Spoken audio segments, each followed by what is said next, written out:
Hello friends, मैं Ruby. आप सबको जय मसीह की। आज फिर एक नए स्टोरी के साथ। फ्रेंड्स, आप तैयार हैं ना? फ्रेंड्स, बाइबल में लिखा है परमेश्वर जो हमें सामर्थ देता है उसमें हम सब कुछ कर सकते हैं। फ्रेंड्स, बाइबल स्टोरी रानी आंटी से सुनने से पहले मैं एक छोटी सी स्टोरी आप लोग को बताती हूँ। फ्रेंड्स, यदि हम कमज़ोर हैं, छोटे हैं, कोई बात नहीं, लेकिन परमेश्वर जो सामर्थ हमें दिया है ना, उसमें हम सब कर सकते हैं। फ्रेंड्स, मैं रीना के बारे में आप लोग को कुछ बताना चाहती हूँ। एक दिन पता है उसके साथ क्या हुआ? रीना एक बहुत ही अच्छी और समझदार लड़की थी। वो एक दिन अपने साइकिल से स्कूल जा रही थी। वह जिस रास्ते से जाती थी वो बहुत ही व्यस्त रोड था। सभी लोग अपने धुन में आया जाया करते थे, कोई किसी पर ध्यान नहीं देता था। एक दिन टीना ने देखा कि एक निशक्त महिला जिसका हाथ पैर खराब था वो अपने व्हील चेयर से जा रही थी, परंतु रास्ता इतना व्यस्त था कि वह रोड क्रॉस नहीं कर पा रही थी। वह स्त्री इधर उधर देखने लगी। उसे लगा कोई तो मेरी मदद करेगा, परंतु ये क्या, कोई भी उसको ही मदद करने को तैयार नहीं। टीना ने सोचा मैं ही मदद कर देती हूँ, परंतु वह तो बहुत छोटी थी। इतने व्यस्त रास्ते में उसको पार करवाना बहुत मुश्किल काम था। परंतु टीना को बाइबल का वो वचन याद आया कि परमेश्वर हमें सामर्थ्य देते हैं और उसमें हम सब कुछ कर सकते हैं। उसने परमेश्वर पर भरोसा किया और उस काम को करने लग गई। वह उनको उस व्यस्त रोड से रास्ता को पार करवा दी। वह स्त्री सुरक्षित पार हो गई और उसके बाद में टीना को बहुत थैंक यू कहा। हाँ फ्रेंड, प्रभु हमें जो सामर्थ्य देते हम सब कुछ कर सकते, हर भले काम को कर सकते। भले हम छोटे हों फिर भी हमें परमेश्वर सहायता करते हैं कि हम ऐसे बड़े बड़े काम कर सकें। फ्रेंड्स, ऐसी स्टोरी बाइबल में भी एक है। चलो हम रानी आंटी से उसे सुनते हैं।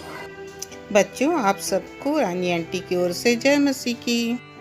आज हम दाऊद राजा जब छोटे थे उस समय की एक घटना के बारे में सीखेंगे। यह घटना बाइबल में पहला शमूएल 17 अध्याय में पाया जाता है। बच्चों, आप लोग जरूर से बाइबल से निकालकर इस भाग को पढ़िए ताकि यह घटना आपको और अच्छे से समझ में आने पाए। बच्चों, यह उन दिनों की बात है जब इज़राइल का राजा शाऊल करता था। शाऊल राजा ने परमेश्वर के विरोध में कुछ कार्यों को किया, तब परमेश्वर उससे अप्रसन्न हुए। अब परमेश्वर ने शमूएल नबी से कहा कि मैं इज़राइल में दूसरे राजा का अभिषेक करने जा रहा हूँ। तू जाकर यिशै के परिवार में उनके पुत्र दाऊद का राजा होने के लिए अभिषेक कर। शमूएल नबी परमेश्वर की आज्ञा अनुसार यिशै नाम के व्यक्ति के परिवार में गए, जिनके 8 पुत्र थे। परमेश्वर के कहे अनुसार शमूएल नबी ने यिशै के सबसे छोटे पुत्र दाऊद का राजा होने के लिए अभिषेक किया। दाऊद उस परिवार का सबसे छोटा बेटा था और वह बहुत अच्छा वीणा बजाता था और वो बहुत साहसी और वीर भी था। जब उसकी भेड़ों को खाने के लिए शेर भालू आते थे, उन्हें वह मार डालता था। परमेश्वर ने उसे इज़राइल के राजा होने के लिए चुना था। शमूएल नबी उसके सर पर तेल डालकर उसे राजा होने के लिए अभिषेक किया। बच्चों, उन दिनों में इसी प्रकार से राजा का राजाभिषेक हुआ करता था। परमेश्वर जिस व्यक्ति को राजा होने के लिए चुनते थे, उसे परमेश्वर के नबी के द्वारा तेल डालकर अभिषेक किया जाता था। फिलिस्ती जो शाऊल राजा के शत्रु थे, वे लोग आकर शाऊल राजा के विरोध में युद्ध करने के लिए डेरा डाल दिए। उनके बीच में से एक बहुत ही ऊंचा सा व्यक्ति जो बहुत ही ताकतवर था, सब प्रकार के औजारों से लैस होकर उनके सामने आकर खड़ा होता और इज़राइल की सेना को ललकारता कि कोई एक व्यक्ति आकर मुझसे लड़े। और वह रोज़ सुबह इस प्रकार से करता रहा। यह सिलसिला बहुत दिन तक चलता रहा। दाऊद के बड़े भाई लोग सेना में थे। उनके लिए उनके पिताजी ने जब भोजन भिजवाया तो दाऊद ने भी इस बात को सुना। दाऊद तो भी बहुत छोटा था, फिर भी उसे शत्रु की सेना की यह ललकार अच्छी नहीं लगी, क्योंकि वह परमेश्वर के लोगों को ललकार रहा था। उसे उसके बड़े भाई लोग इस बात से अलग रहने के लिए भी कहा, उन्हें डांटा भी कि तू इन बातों पर ध्यान मत दे। परंतु दाऊद राजा के पास जाकर कहा कि मैं उस पलिश्ती से लड़ूंगा। तब राजा ने कहा, तुम नहीं लड़ सकते क्योंकि तुम बहुत छोटे हो। तब दाऊद राजा ने कहा कि जब मैं भेड़ बकरी चराने जंगल जाता हूँ, यदि मेरे भेड़ बकरी को खाने के लिए शेर भालू आते हैं, तब मैं उन्हें फाड़ कर मार डालता हूँ और उन्हें अपने भेड़ बकरियों को बचा लेता हूँ।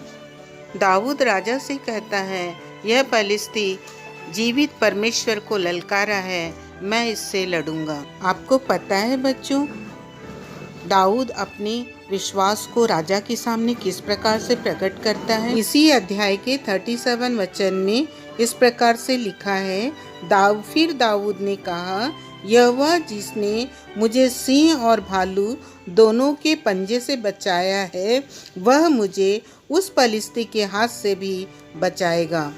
देखा बच्चों, यह दाऊद का परमेश्वर के ऊपर भरोसा था। वह जानता था, मैं छोटा हूँ, मैं कुछ नहीं कर सकता, लेकिन परमेश्वर मेरी सहायता करेंगे। दाऊद अपने हाथ में एक लाठी लिया और नाले से 5 पत्थर को चुना और वह पलिश्ती से युद्ध करने के लिए चला गया। बाइबल के इसी अध्याय के 45 वचन में लिखा है, दाऊद राजा उस पलिश्ती से कहता है, तू तो तलवार और भाला और सांग लिए हुए मेरे पास आता है, परंतु मैं सेनाओं के यहोवा के नाम से तेरे पास आता हूँ, जो इजरायली सेना का परमेश्वर है और उसी को तूने ललकारा है। और दाऊद निडर होकर परमेश्वर पर भरोसा रखकर यह कहता है कि आज के दिन परमेश्वर ने तुझे मेरे हाथ कर दिया, मैं आज तुझे मारूंगा। आपको पता है बच्चों, उसके बाद दाऊद ने क्या किया? वह अपने जेब में हाथ डाला और 5 में से एक पत्थर को बाहर निकाला और उसे गोफन में रख कर घुमाया और उस पलिश्ती के सिर में मार दिया। दाऊद इस प्रकार से उस पत्थर से मारा कि पत्थर पलिश्ती के माथे पर अंदर घुस गया और वह मुंह के बल जमीन में गिर पड़ा। बच्चों, दाऊद तो इतना छोटा लड़का था, यदि उसके अंदर परमेश्वर का सामर्थ्य न होता तो वो क्या कर पाता इसका? नहीं ना, परमेश्वर का सामर्थ्य उसके साथ था और उसे परमेश्वर पर भरोसा था, इसलिए वह इस बड़े कार्य को कर पाया। हाँ बच्चों, यदि आप भी परमेश्वर पर भरोसा रखोगे तो इससे बढ़कर बड़े बड़े कार्य आप कर सकते हैं, क्योंकि हमारा परमेश्वर सामर्थ्य देने वाला है और उस सामर्थ्य में होकर हम सब कुछ कर सकते हैं। उम्मीद करती हूँ बच्चों, आपने कुछ नया सीखा होगा। यदि आप मुझसे कुछ पूछना चाहते हैं या कुछ बोलना चाहते हैं या स्टोरी के बारे में जानना चाहते हैं तो आप नीचे कमेंट बॉक्स में ज़रूर लिखें। गॉड ब्लेस यू बच्चों, प्रभु के बड़े नाम की स्तुति हो। अच्छा बात हमें सीखने को मिला ना। आप लोग को आज की स्टोरी कैसे लगी? आप लोग जरूर नीचे कमेंट बॉक्स में लिखिए। फ्रेंड्स, इस प्रकार की और भी स्टोरी देखने के लिए नीचे डिस्क्रिप्शन बॉक्स में लिंक दिया गया है, आप लोग उसे देखिए। हम और भी स्टोरीज आपके लिए लाते रहेंगे।